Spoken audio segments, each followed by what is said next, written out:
Question 6, right angle triangle, no angles involved. Hypotenuse is going to be over here, and then we're going to call this A and B because we are going to be using Pythagoras' theorem. So we know 9.2 squared is equal to 8.4 squared plus x squared. We're going to have to take the 8.4 squared over to become a subtract to find out what x squared is worth. So 9.2 squared subtract 8.4 squared, so 14.08 is equal to x, and then we have to square root that answer to find that 3.75 equals x. Right, the number 20 million in standard form. Well, out of standard form, the number 20 million is 20, followed by 1, 2, 3, 1, 2, 3, 6 zeros altogether. And then in standard form, this will be 2 times 10, and just count how many places it is moved, and that will be 7. Part B, easiest 4 marks on the paper. They want your answer in standard form, but they want it to 2 significant figures, which is the only bit that makes it slightly more complicated. But this is a calculator paper, so we can simply type in 4.6 times 10 to the power of minus 7 times by 7.2 times 10 to the power of 14, and we will get a number out that is 3312, and then there are 1, 2, 3, 4, 5 zeros. So in standard form that will be 3.3 because they only want 2 significant figures, so we only worry about the first 2, and then 1, 2, 3, 4, 5, 6, 7, 8 times 10 to the power of 8 in standard form. Same principle for the second one. Use the calculator to do the actual calculation. So we get, this comes out in standard form, which you might just be able to see on the calculator.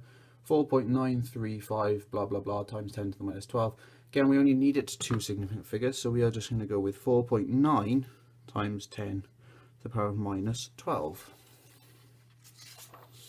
Question 8, another right angle triangle. This time we have got an angle involved, so we need to be thinking trigonometry. So that side is going to be the opposite because it's opposite to the angle. That is going to be the hypotenuse because it's opposite to the right angle, and this down here must be A. We know nothing about the adjacent or need to know anything. What we have is the opposite we're trying to find, and we know the hypotenuse. So from SOHCAHTOA, that is sine. So sine of 34 is equal to opposite divided by hypotenuse, and then if I want to find x, I just take the 85 up. So I'm going to get sine 34 times by 85 equals x. Type that in on the calculator. Sine 34 times by 85, so that is 47.531 and so on equal to x. They ask for an appropriate degree of accuracy. Since these have been measured to no decimal places, I'm going to suggest an appropriate degree of accuracy would be 1 decimal place. Question number 9, shaded regions. So the first one I'm going to do is this bottom one here because this is the most straightforward one. The y value has to be bigger or equal to 2. So if I draw a line across here, every single point above this line will have a y value of greater than 2. So this is the y greater than 2 line. For the other 2 lines, I'm going to have to do a quick table of values. For the first one, if x and y, so if x is 3, 3 plus something must be 6, well y will be 3.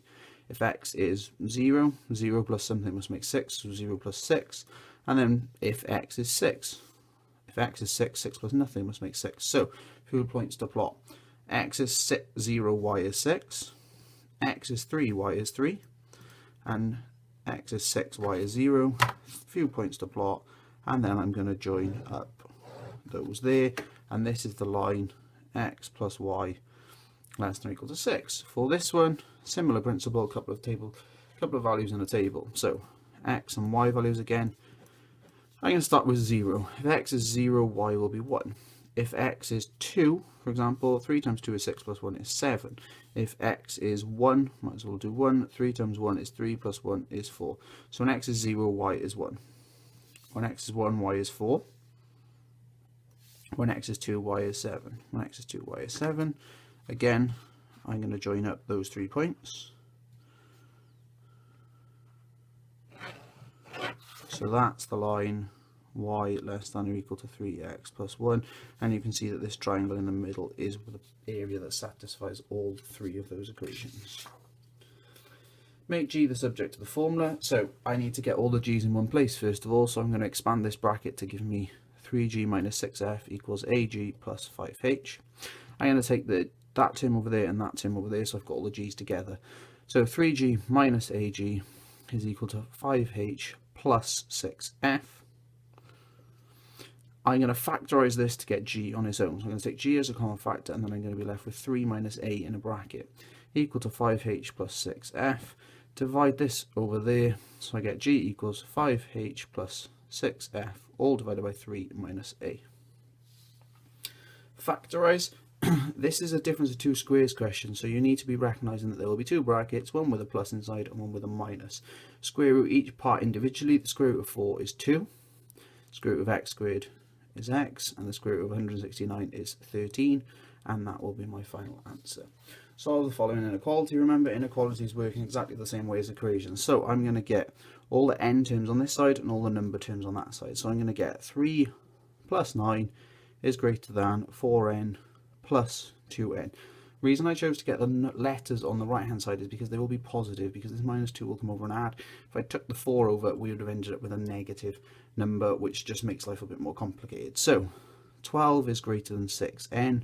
Divide by 6 and we get 2 is greater than n. Solve the following equation given your answer correct to 2 decimal places. This is a massive hint as to how we're going to have to solve this equation. As soon as you see anything about correct to a number of decimal places, it is going to be the quadratic formula for definite. So a will be 3, b will be 4, and c will be minus 18.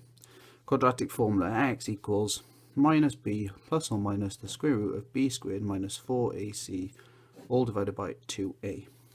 Next thing I'm going to do is fill in the values. So x is equal to minus 4 plus or minus the square root of 4 squared minus 4 times 3 times minus 18, all divided by 2 times 3. On the next line then, I'm going to simplify this by just working out the bit inside the bracket. So we get 4 squared, take away 4 times 3 times minus 18, which comes out as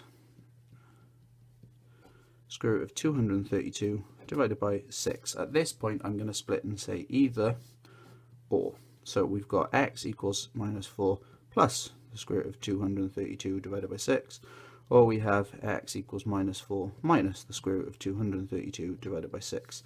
And then we type those two values into the calculator separately, so minus 4 plus the square root of 232 and divide that by 6 gives us 1.87, and then we do minus 4 subtract the square root of 232 and divide that one by 6, and we get minus 3.21, and that is our final answer.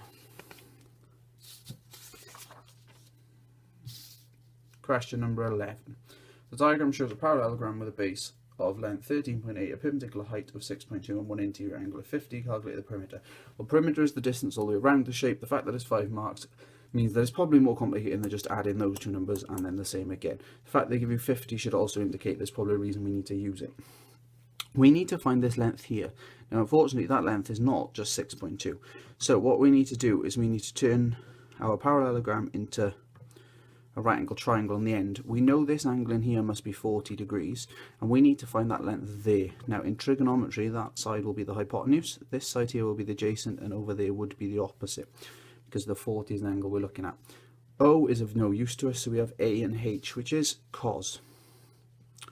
So we know that cos of 40 is equal to A divided by H, so 6.2 divided by H. We need to know H, so we're going to swap these two around. So we're going to get H is equal to 6.2 divided by cos 40. So 6.2 divided by cos 40 will give us that H is equal to 8.1 to 1 decimal place. Then we can simply find the perimeter by doing 13.8 plus 8.1 plus 13.8 plus 8.1.